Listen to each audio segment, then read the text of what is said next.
Olá, meus alunos, uma satisfação aqui começar essa aula. Vamos fazer essas aulas aqui por meio do Google Classroom.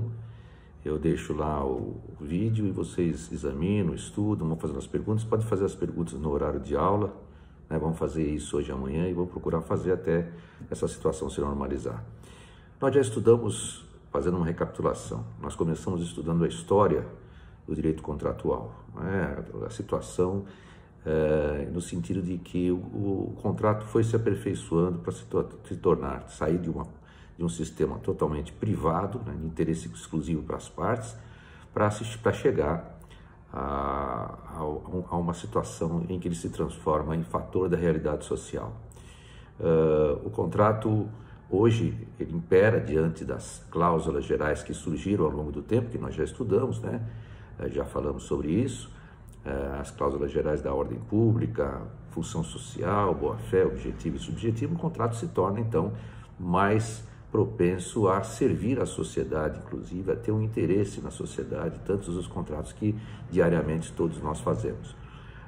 Então, nós temos aí um contrato em que impera a realidade real, verdadeira, e não mais a igualdade real, verdadeira, não mais a igualdade formal como era antigamente. Aí nós passamos então a estudar todos os princípios que regem os contratos, princípios clássicos, as cláusulas gerais, também chamadas de princípios flexibilizadores, moderados. Estudamos em seguida os elementos do contrato, também os pressupostos de validade do contrato, estudamos ainda a interpretação dos contratos, passamos inclusive para a formação dos contratos, nós estudamos todas as teorias que regem, então, aquela formação dos contratos. Depois disso, nós estudamos a teoria da imprevisão, a cláusula da onerosidade excessiva, né? E depois, em seguida, se não me falha mais algum ponto, já expliquei também o que é contrato bilateral, o que é contrato oneroso, o que é contrato benéfico, o que é contrato plurilateral, já explicamos algumas coisas de adesão, né? E paritário, que é justamente o antônimo de adesão. Então, isso tudo nós já explicamos e agora passamos, né? Já chegamos no ponto passado, que eu preferi deixar um pouco mais para frente. Isso poderia ter sido dado quando nós falamos dos princípios flexibilizadores, das cláusulas gerais do contrato. Nós passamos então às subcláusulas gerais do contrato no tocante à boa-fé objetiva. E aí nós falamos do suprécio, né? Suprécio, que é costume, situações que o credor opta por não exigir temporariamente determinada obrigação e deixando de fazê-lo, gerando expectativa para a parte contrária, né? Deixando de fazer, gerando expectativa para a parte contrária, né? A gente tem que ver caso a caso, essa cláusula não poderá mais ser exigida. Isso nós já mencionamos, demos exemplo, falamos de todas as situações, mencionamos acórdão, isso já foi bem mastigado e bem falado. Depois nós falamos sobre o surrécio, não é? Ao contrário do suprécio, quando há uma ampliação do conteúdo obrigacional, né? Aqui a atitude de uma das partes gera na outra expectativa de direito ou faculdade não pactuada. Então, o exemplo que nós demos lá, daquele restaurante que disponibiliza um garçom, disponibiliza diariamente, não estava no contrato aquele garçom que ele disponibiliza, justamente para manter a outra parte fixa no contrato, gerando uma expectativa. Depois da rescisão, ou da resolução, melhor dizendo, a parte vai cobrar essa diferença do garçom por conta da resolução, depois de verificar que ele não tem mais condições de manter a parte presa. Então, é aquela questão também, gera uma expectativa, como gera lá no suprécio, gera uma expectativa, só que a ação é uma ação comissiva aqui, é uma ação comissiva. Então, isso também nós já falamos muito sobre isso, já demos inclusive a definição disso tudo, foi conversado. Tucoc também nós já conversamos, né? O Instituto, já demos inclusive a definição de Cristiano Chaves de Faria e Nelson Rosenwald, né? Tucoc é um tipo específico de proibição de comportamento contraditório, na medida em que, em face da incoerência dos critérios valorativos, a confiança de uma das partes é violada. Então, um exemplo típico do tu quoque, né, que existe ali até tu brutus, né, essa expressão tu quoque vem da célebre de passagem da romana, que o imperador é assassinado, e inclusive pelo próprio filho, até tu brutus é o filho adotivo do imperador. Então, tu quoque, né, latim. Então, o que acontece? Acontece o exemplo típico disso é a questão do contrato, a exceção de contrato não cumprido, né? A exceção do contrato não cumprido é típica disso, que está no artigo 476. Eu não posso exigir o cumprimento de uma obrigação por parte daquele que mantém um contrato comigo se eu não cumprir a minha e devendo cumpri-la antes. Até tu vai exigir o cumprimento quando você não cumpriu a sua obrigação. Mais tarde nós vamos falar sobre a exceção do contrato não cumprido. Em seguida a gente fala também a outra subcláusula geral, né, que rege os contratos, né? Eu sempre lembro a vocês que essas cláusulas todas, elas têm uma densidade normativa muito baixa. Por quê? Porque elas são etéreas, elas são abstratas, você não tem uma definição exata, então você precisa estudar exatamente qual a situação de cada caso e verificar também a aplicação dessas cláusulas de uma forma lógica, razoável e proporcional. Não se esqueça dos princípios que a gente sempre conversa que se aplicam ao direito. E aqui a gente fala também do exceptio doli, né? O exceptio doli sempre existiu, é a exceção de dolo, né? Toda vez que a parte age com dolo, é lógico que isso vai contrariar a boa-fé, é o antônimo da boa-fé, e aí sim pode prejudicar a parte contrária, e aí há um desdobramento do sentido de até se resolver o contrato, né? Com indenização e tal. Aqui, inclusive, nós temos lá, por exemplo, o artigo 940 do Código Civil, o qual garante a possibilidade de quem tenha sido acionado judicialmente por dívida paga, no todo ou em parte, de cobrar judicialmente o dobro ou mesmo o valor como espécie de sanção, né? Então, quem já cobra dívida judicialmente, acionado judicialmente por dívida paga, no todo ou em parte, pode cobrar exatamente o dobro ou o mesmo valor como espécie de sanção. Então, aí o que acontece? Acontece que o exceptio doli se divide em exceptio doli generalis e exceptio doli specialis, né? Generalis é toda a situação em qualquer ramo do direito, né? E o specialis é justamente do ramo negocial. Toda vez que alguém age com dolo, obviamente está contrariando ao máximo o princípio da boa-fé, e aí que entra o exceptio doli, né? Justamente para a parte demonstrar que a outra parte não está agindo corretamente. Exemplo também pode ser, nós já falamos que da boa-fé objetiva, nós temos que ter inclusive aquela conduta exteriorizada de probidade durante todo o contrato em relação não só a parte contrária, né? A parte que mantém o contrato com você, com outro contratante, como também em relação a todos que possam ser envolvidos direto e indiretamente pelo contrato. Então, é isso que acontece.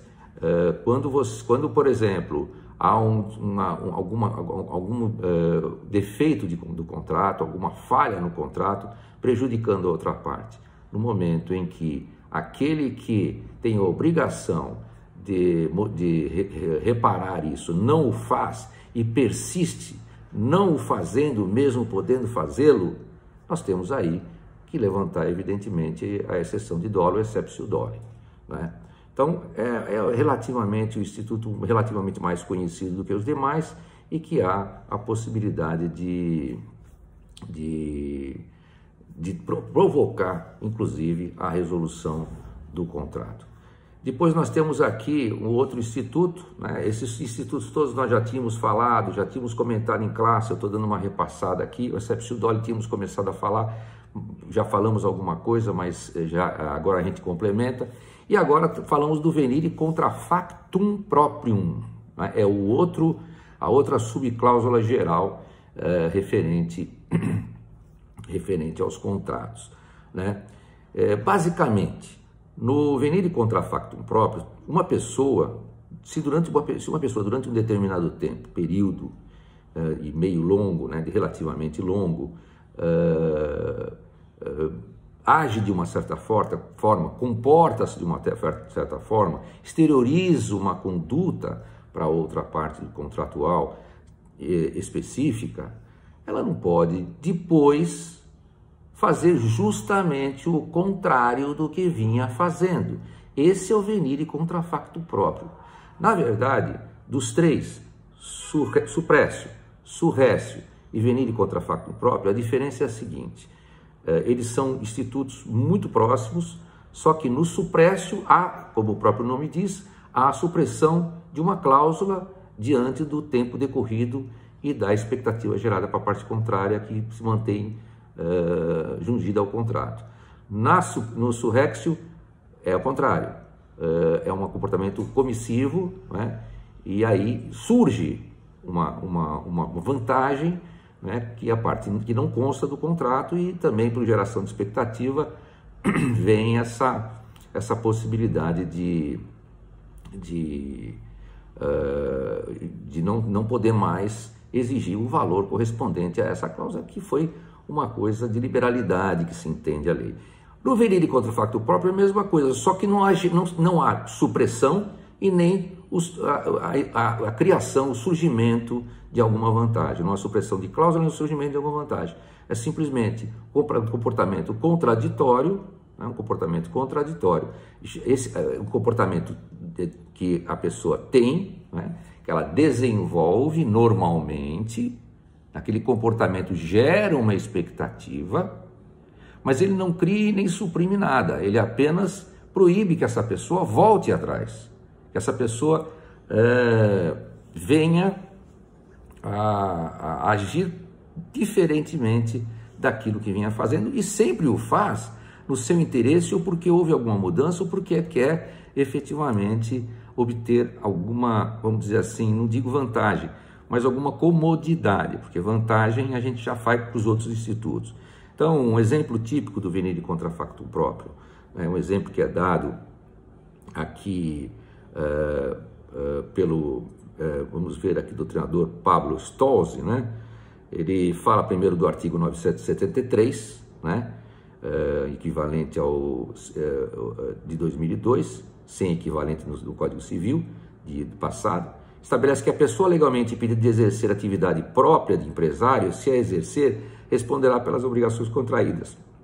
Ou seja, embora impedido de exercer atividade, se o faz, gera expectativa nos contratantes do cumprimento do contrato e não pode invocar a sua própria torpeza para desvencilhar das obrigações celebradas. Então ele vai agindo como comerciante, ele pratica todos os atos, todos os negócios e age da forma como ele vem, como se fosse mesmo um negociante, um comerciante, mas depois, estando impedido de negociar, de comerciar, ele vem e invoca esse impedimento para poder não cumprir as suas obrigações, né?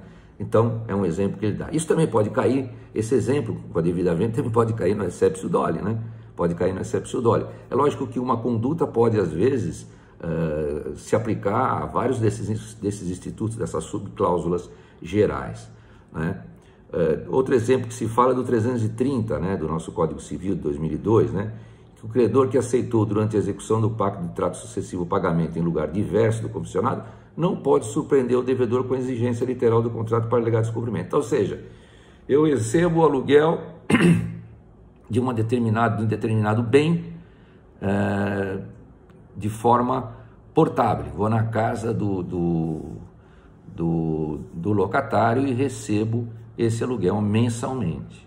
Faço isso direto como locador e depois eu resolvo que ele tem que aplicar a cláusula do contrato, né? Tem que receber na minha casa, ele tem que ir lá pagar na minha casa, eu tenho que pagar lá no banco, né? Então, veja, o 330 menciona bem isso. Você não pode, apesar de não ser propriamente uma vantagem, sim uma comodidade, né? Não ser propriamente uma vantagem, uma comodidade. O certo é que ele vinha agindo de uma determinada forma, havia um comportamento que gerava uma expectativa para a parte contrária, para a parte contratual outra, né? E gerando essa expectativa, ele não pode agora querer mudar a situação, né?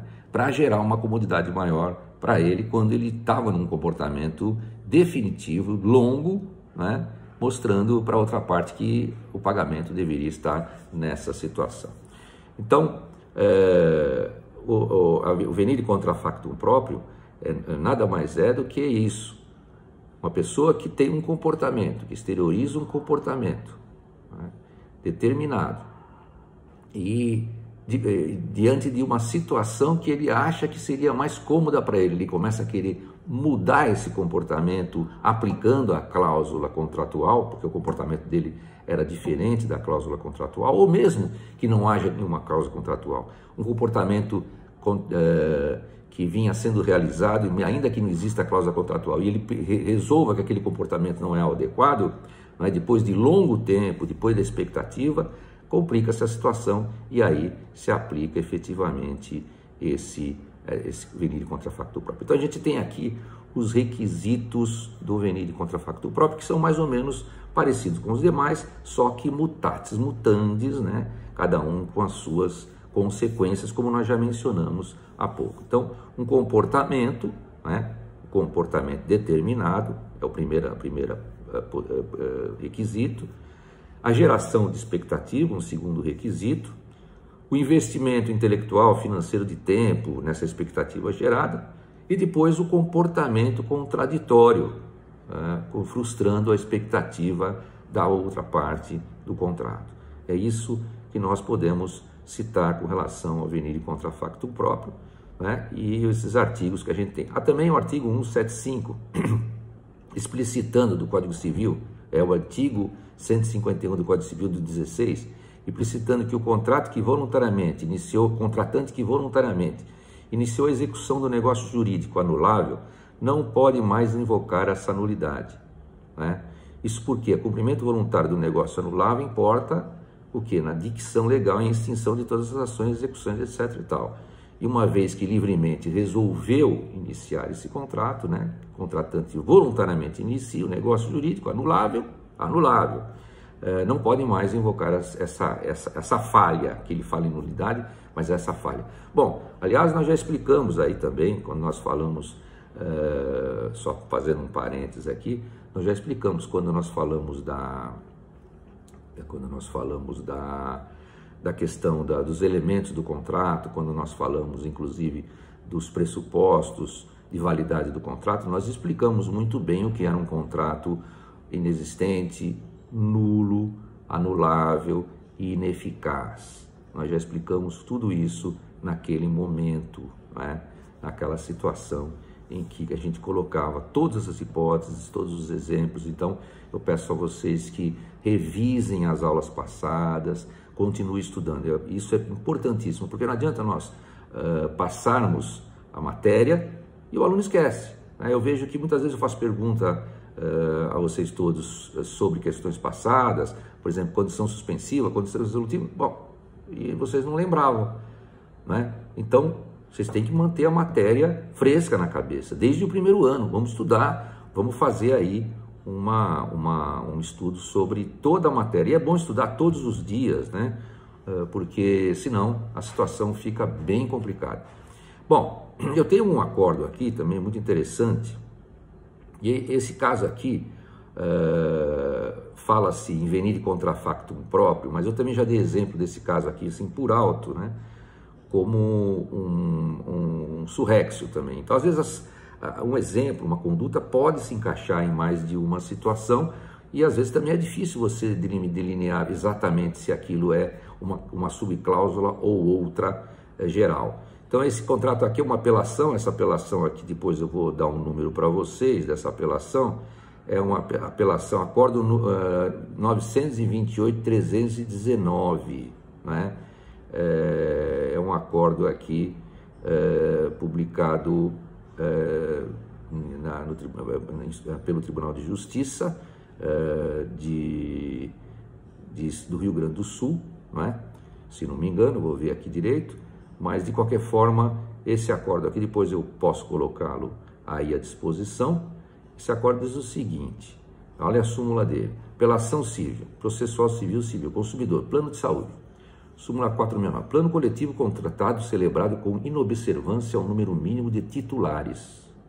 resolução ou rescisão, impossibilidade, proibição do venire contra facto próprio, desligamento de titulares, manutenção do plano, ou seja, impossibilidade, suprécio, boa-fé objetiva, segurança jurídica, contrato mantido, recurso improvido. Então, o que aconteceu? Aqui nesse caso, o contrato coletivo teria que ter no mínimo 5 pessoas, foi celebrado com 3, correu esse contrato durante anos, né? E depois, quando a coisa começou a se complicar e os beneficiários desse contrato, desse plano de saúde, passaram a ter uma certa fragilidade na sua saúde, a seguradora resolveu que eles estavam irregular, né? Não é, o contrato poderia ter sido realizado com 5 pessoas no mínimo, não poderiam ser 3 pessoas, e aí resolveu acionar. Mas veja que aqui você não tem só o venire contra factum próprio, tem o venire contra factum próprio, porque aquilo tem um comportamento que se seguiu ali direto, né? Um comportamento que se seguiu direto, gerando expectativa para a outra parte, a parte investiu intelectualmente e financeiramente nessa expectativa que lhe era gerada, né? E depois, não, vamos fazer o comportamento completamente contrário, isso pode parar tudo que não existe mais nada. Então, isso é o venire contra factum próprio. Só que aqui vai além do venire, né? O acordo menciona o venire contra factum próprio, mas vai além, porque aqui é o verdadeiro suprécio. O acordo fala também isso, aplica os dois institutos, venire contra factum próprio, e aplica o suprécio, porque está suprimindo um direito que estava acertado, que estava acordado, né? E esse direito acabou efetivamente alterado, né? Bom, em seguida nós temos aqui o Duty to mitigate the loss, né? Duty com Y no final, to mitigate the loss, com L-O-S-S, né? O que é isso? Bom, isso já está, inclusive, claro, nos contratos de seguro, que os contratos de seguro eles se baseiam mais do que nunca e na boa-fé, né? Porque a declaração é toda do segurado, e o segurador tem que se fiar nessa declaração, né? Às vezes exige alguma coisa, alguma prova prévia, né? Mas é difícil, especialmente seguro de veículo. Então tem a vistoria, etc e tal, mas todas as informações sobre as condições do segurado, ele que vai fornecer. Nesse Duty to mitigate the loss, todo contratante tem o dever de mitigar o prejuízo do outro contratante numa hipótese de ocorrer alguma situação que provoque esse prejuízo. Então, por exemplo, na seguradora, isso está claro, que o segurado que não age dessa forma, que não minimiza o prejuízo do segurador quando ocorre um sinistro, ele está praticando, infringindo essa cláusula, essa subcláusula geral do Duty to mitigate the loss. E de forma geral, ele, por exemplo, há um acidente em que o carro está próximo a cair num barranco, né? É possível calçar esse carro, fazer com que ele não caia nesse barranco, né? Mas o segurado diz, olha, esse carro, eu não quero mais esse carro, já está aí quase que caindo no barranco, amassou tudo atrás, deixa aí desse jeito. Aí o carro acaba caindo no barranco porque ele não tomou aquela providência simples que ele poderia ter tomado, que era calçar o veículo. Então isso é claro que haverá consequência e ele poderá até perder a indenização, apesar de ter pago o prêmio devido. Então, toda vez, em qualquer contrato, né, em que um prejuízo acontece, se a parte que tem a obrigação de conter, minimizar ou reparar esse prejuízo, se ela não age, ela está infringindo essa cláusula, né? Qualquer exemplo, um contrato, inclusive, em que forneceu-se aí um aparelhamento para bombeamento de piscina, vamos dizer assim, ou bombeamento de água, né? E aí surge lá uma consequência grave, explode todos os canos ali, né? E em seguida reclama-se ali uma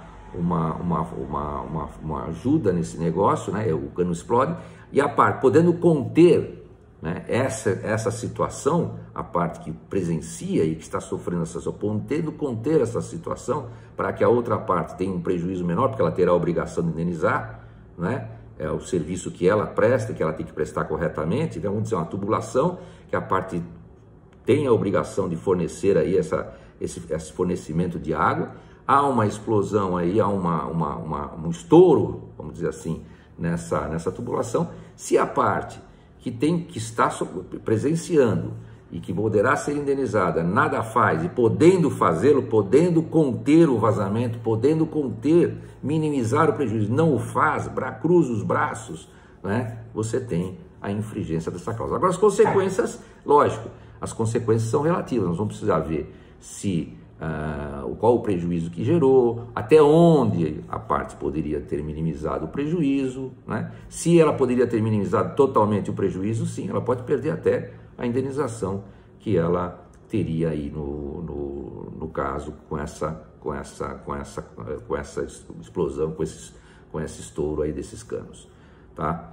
Então, o duty to mitigate the loss nada mais é do que o dever de mitigar o prejuízo, o próprio prejuízo, no sentido de que, mitigando o próprio prejuízo, a outra parte que tem a obrigação de indenizar ou que tem a obrigação de reparar a situação, não seja também prejudicada, né? Tomar as medidas necessárias e possíveis para que o dano não seja agravado, né? A parte que a perda aproveita não pode permanecer deliberadamente inerte diante do dano, tá? Bom, então aí a gente já examinou essas subcláusulas gerais. Nós vínhamos desde, acho que umas 2 aulas passadas, né? Eu resolvi postergar esse ponto um pouco mais para frente, porque é um ponto delicado, né? Um ponto que traz alguns institutos que apesar de vetustos, né? Vetustos com relação, antigos com relação à existência, tiveram uma nova roupagem, se transformaram aí, aparecem como institutos modernos, né? Bem modernos, mas já vinha, lógico, o dolo, essa contradição no comportamento, isso já vinha e já existia, mas agora o estudo ficou mais, a doutrina e a jurisprudência ficou mais, vamos dizer assim, didática, mais, vamos dizer assim, organizada, de modo que eles são bem delineados e bem colocados. Eles se confundiam muito no passado, né?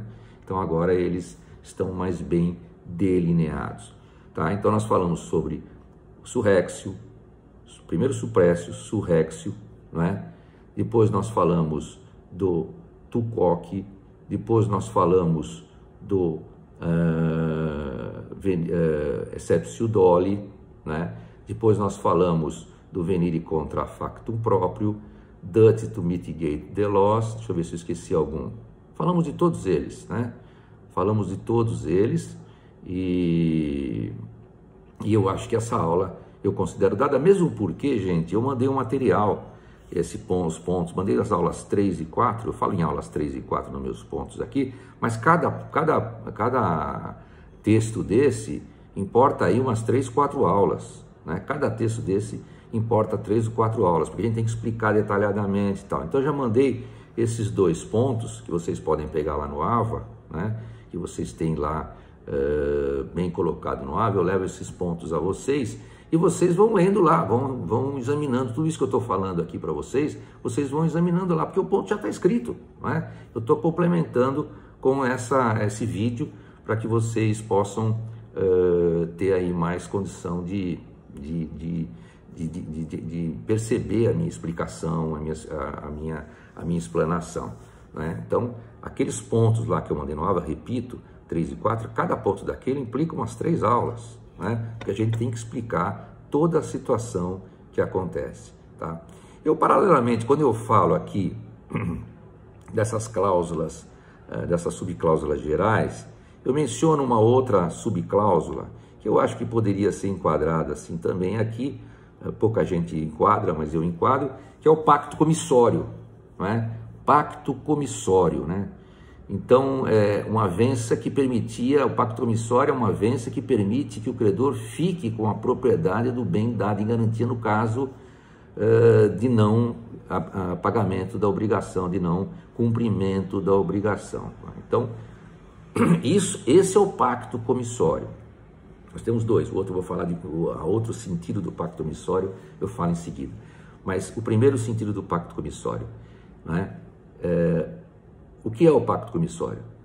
Possibilidade de o credor ficar com a propriedade do bem dado em garantia pelo devedor no caso de não cumprimento da obrigação. Isso já foi proibido pelo imperador Constantino, imperador romano Constantino, né? Porque uma situação dessa poderia gerar efetivamente um locupletamento. Nós já falamos o que é locupletamento, enriquecimento sem causa do credor. Sabe-se lá qual é a posição, situação do bem àquela altura do descumprimento do contrato. Pode ser que o bem tenha gerado frutos, que o bem tenha se valorizado, né? Então essa proibição que a gente verifica aqui. Se o credor procura ficar com o bem que é de propriedade do devedor, né, e estava dado em garantia, é lógico que ele também está agindo com dolo, vamos dizer assim, tá? Então eu coloco a situação aqui como também uma questão de boa-fé, é uma questão de boa-fé, embora haja dispositivo expresso no Código. Há dispositivo expresso no Código 1428. É nula a cláusula que autoriza o credor pignoratício, por penhor, o credor anticrético, anticrese e hipotecário a ficar com o objeto da garantia se a dívida não for paga no vencimento. Artigo 1428. É proibido, isso já vinha desde a época de Constantino. Não é possível que o credor fique com o bem dado de garantia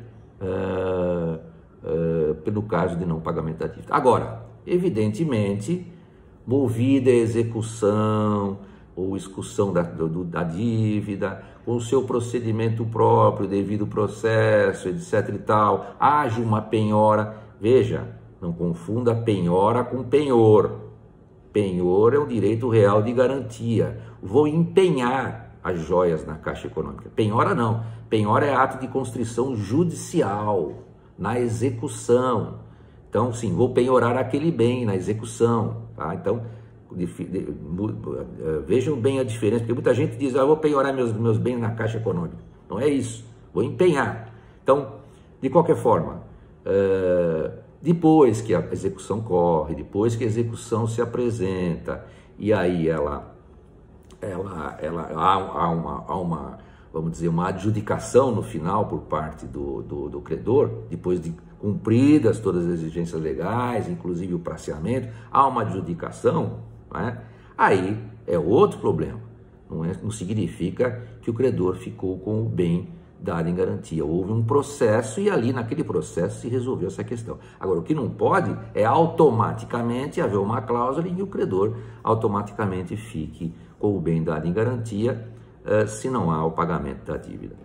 Também aqui nós temos o artigo 1365, que fala sobre a alienação fiduciária, que diz o seguinte: é nula a cláusula que autoriza o proprietário fiduciário a ficar com a coisa alienada em garantia, se a dívida não for paga no vencimento, né?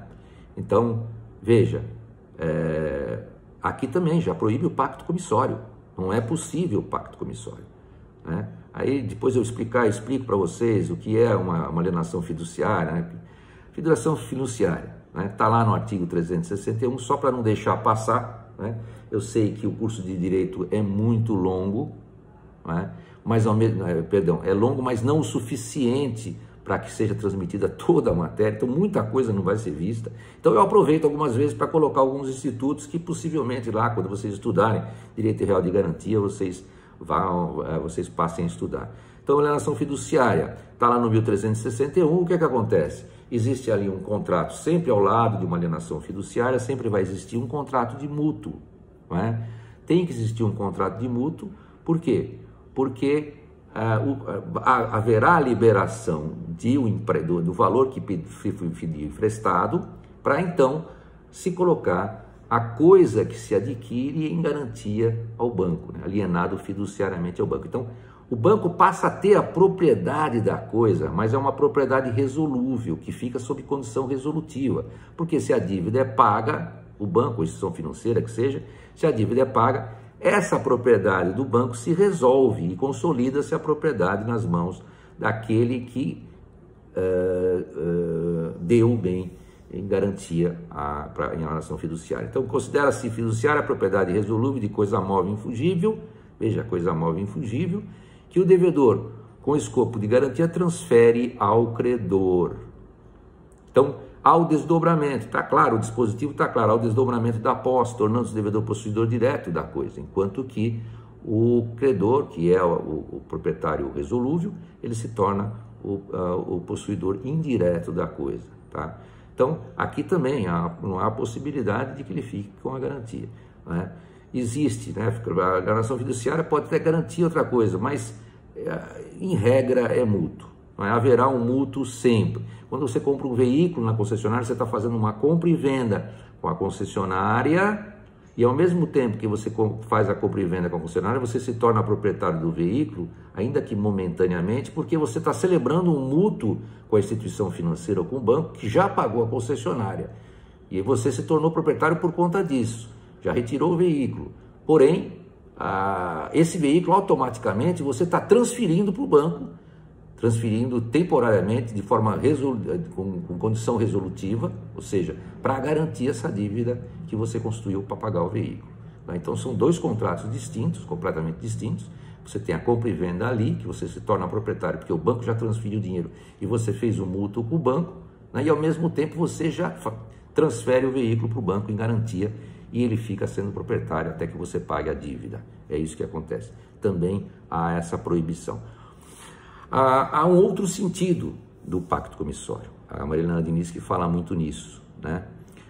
Uma cláusula tem dois significados. O primeiro nós já falamos, vamos para o seguinte, né? É uma cláusula inserida no contrato pela qual os contraentes anuem que a venda se desfaça no caso de o comprador deixar de cumprir suas obrigações no prazo estipulado. Então, o que acontece?